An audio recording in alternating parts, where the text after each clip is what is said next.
Hi, for those of you who don't know me, my name is Mateo Chavez Lewis, and welcome to Music Theater Theory. Today, we're going to talk about Bruno.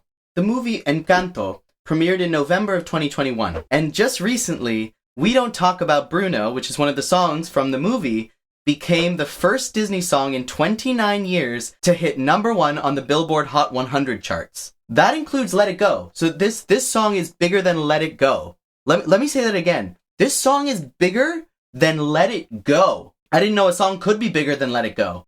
What makes me so excited about the success of this song, other than the fact that it's written by Lin-Manuel Miranda, who I love, and other than the fact that the movie is about a Colombian family, which makes me very happy because my family's from Chile, and South American families getting representation, is kind of awesome for me. But besides those facts, what makes me so happy about the success of this song is how just very musical theater it is. Because of this thing called counterpoint. If you don't already know this, counterpoint is when many melodies are being performed at the same time in a piece of music. So for example, in Bach's Fugues, or in One Day More from Les Miserables. Counterpoint is very often used in musical theater to build in an ensemble number when every character has a different perspective. Like I said, One Day More from Les Mis does this, but so many Act 1 finales of shows do this, where every character has a conflicting point of view, and the Act 1 finale is kind of where the conflict explodes. And in this song, We Don't Talk About Bruno, each member of the family Madrigal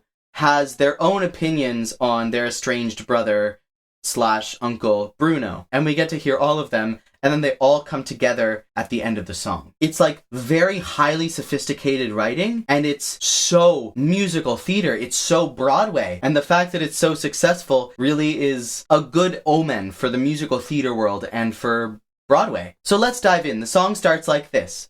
We don't talk about Bruno, no. We don't talk about Bruno. Right out of the gate, this is already, at a high dynamic level. This is either a mezzo forte or a forte even. And the chords we're getting are really dark and dramatic.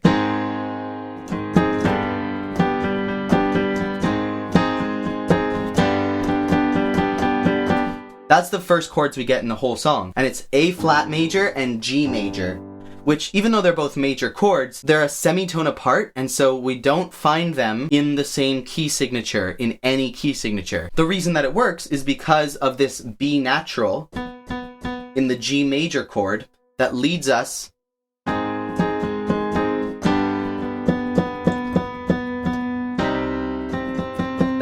to the C in C minor. So it's setting up this resolution to this minor chord. So even though it's two major chords, it still sounds very dark and dramatic because they're a semitone apart and they're setting up a resolution to a minor chord. We don't talk about Bruno, but it was our wedding day. It was our wedding day. We were getting married and there wasn't a cloud in the sky. No clouds allowed in the sky. Bruno walks in with a mischievous grin. Thunder! You telling this story or am I? I'm sorry, mi vida, go on. I love how much Felix loves Pepa. It's just so sweet. I'm sorry, mi vida, go on. Mi vida, by the way, in Spanish literally means my life, but it's a term of endearment that life partners will use for each other. Mi vida. It implies you're the love of my life, or you are my life, or something very romantic like that. The Latinos are a very romantic people. Bruno says it looks like rain. Why did he tell her? In doing so, he floods my brain. Well, I get the umbrella. Married in a hurricane. What a joyous day. But anyway, we don't talk about Bruno, no.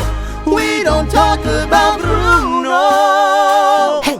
So now Dolores, the girl with the superpower of hearing, gets her own verse. Grew to live in fear of Bruno stuttering and stumbling. I can always hear him sort of muttering and mumbling. I associate him with the sound of falling sand. So there's two things I want to point out here about Lin-Manuel Miranda's brilliance in his lyric writing. The first thing is how specific to the character these lyrics are. Dolores has super hearing, and so all of her lyrics are about the sounds that she hears. And then when Camilo's verse comes in, his superpower is shape-shifting. And so he talks about what Bruno supposedly looks like. Do you see how specific to character these lyrics are? And it shows a lot of thought in the way that these characters see the world. Like, Tia Pepa uses words like floods my brain. Dolores says, I associate him with this sound. Camilo says, this is what he looks like. And then, of course, when Isabella comes along, Isabella says, well, this is what he saw in my life. And she talks about the prophecies that he made about her, because everything's about her, because everything's about Isabella. The other thing I want to point out in Dolores' verse is her sick, mad flow.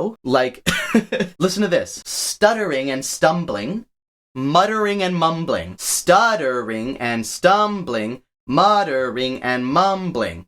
That's a 6-syllable rhyme. Plus, it's double alliteration. Stuttering and stumbling, muttering and mumbling. If you didn't know, alliteration is when you get a lot of the same consonant sounds in a row. And if that wasn't enough, we get double alliteration. We get sta, m. We get a 6-syllable rhyme. And if all that wasn't enough, we also get this internal rhyme. Grew to live in fear, I can always hear. Oh my god, Lin-Manuel Miranda is a genius. How does he do it? Grew to live in fear of Bruno stuttering and stumbling. I can always hear him sort of muttering and mumbling. I associate him with the sound of falling sand. It's a heavy lift with a gift so humbling. Always left Abuela and the family fumbling, grappling with prophecies they couldn't understand.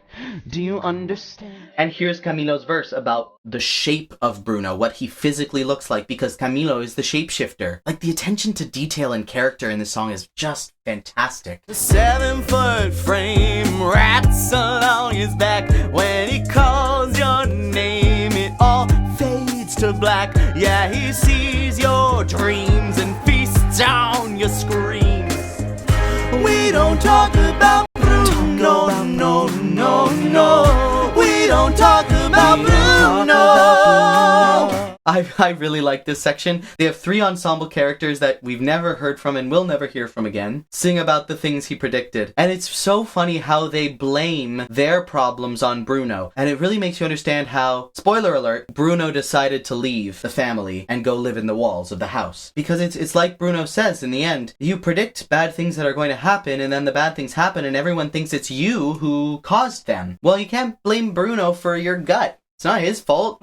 He told me my fish would die the next day, dead. No, no. He told me I'd grow a gut, and just like he said now my hair would disappear. Now look at my hair. No, no. Your fate is sealed when your prophecy is read. And then here comes Isabella, and everyone's like, shut up, Isabella, we know your life is perfect. He told me that the life of my dreams would be promised and someday be mine.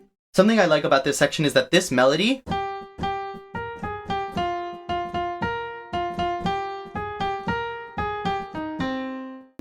comes back in What Else Can I Do, which is Isabella's big song, and Mirabel sings about how perfect Isabella's life looks from the outside. And, of course, Mirabel sings it to this melody.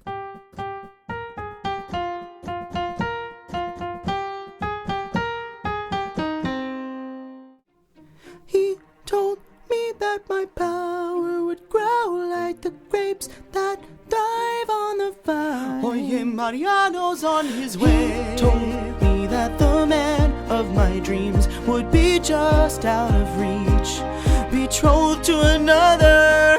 And here we go. Here's where things start to build on top of each other. Abuela is singing over top of it, and there's this stake of this dinner that's going to happen. And we're building up to it. It's literally, it's like the rumble from West Side Story. Like, it's so musical theater. What just happened was some really brilliant lyric writing as well, because we just found out in 2 lines that Dolores has a thing for Mariano. We know that Mariano's planning to propose to Isabella tonight, and Dolores, in 2 lines, without even saying, I'm in love with Mariano, is not even explicitly stated, but it's very clearly communicated. And that's some of Lin-Manuel Miranda's brilliance right there, because the fact that he's able to make it so obvious to the audience what's happening without actually telling them. You know the old saying, show, don't tell when you're writing? That's what this is. She just says, oh, Bruno said this about me. So we're still in the song about Bruno. It doesn't come out of left field at all. But in 2 lines, Dolores reveals to the audience that she has these feelings for Mariano. It's like I hear him hey, now. I want it's not like a sound out of you. I can hear him now. A lot of people have pointed out the plot hole because, like I said, spoiler alert, Bruno is living in the walls of the house. And he has a little room that he's built for himself, like in the walls with his rats. And a lot of people online have pointed out that, well, Dolores has super hearing.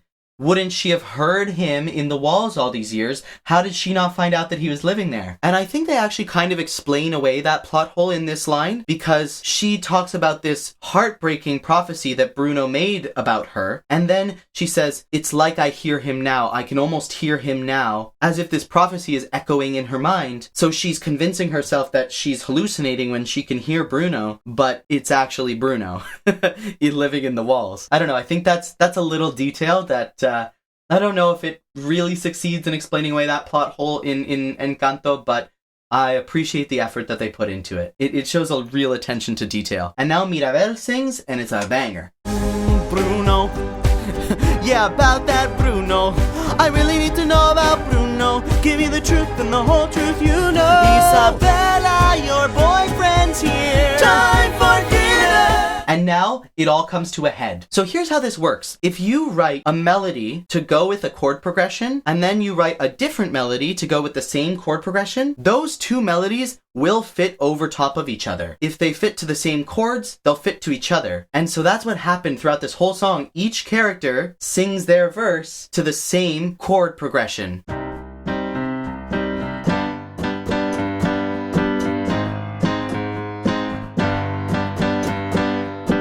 And because each melody fits to the same chords, all you have to do is play those chords and each person sings their melody on top of it, and it sounds good because if the note that you're singing fits with the chord, then it will also fit with any other note that fits in that same chord because it's the same chord. It's that simple. But even though the idea of this counterpoint, building up this counterpoint is so simple, and it's been done so many times exactly the same way. One Day More is the obvious example, and the rumble from West Side Story is another example. It's been done so many times in musical theater land, and it's so simple, but it is just so awesome every single time. It's so great.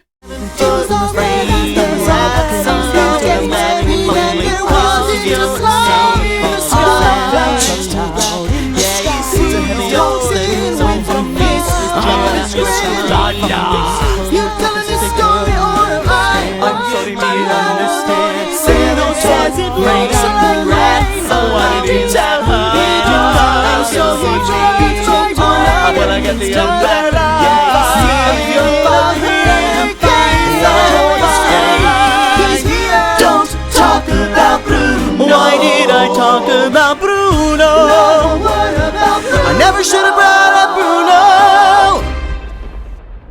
And there you have it. That is We Don't Talk About Bruno from Encanto. If you like this video, don't forget to subscribe to the channel. Please, please, please. It helps me out a whole lot. And you can also consider making a donation to my Patreon. Everybody who makes a donation at Patreon and becomes one of my patrons gets early access to all of my YouTube videos as well as a whole bunch of behind the scenes stuff. And if you make a big enough donation, you even get free coachings with me on your piano and your voice skills, personalized songs written for you. There's a whole bunch of really cool perks down at my brand new Patreon page, so I really recommend you check it out. All your support is what allows me to keep making these videos, and I'm so, so grateful to you for that. Thank you all so much for watching. Once again, my name is Mateo Chavez Lewis, and this has been Music Theater Theory. Oh.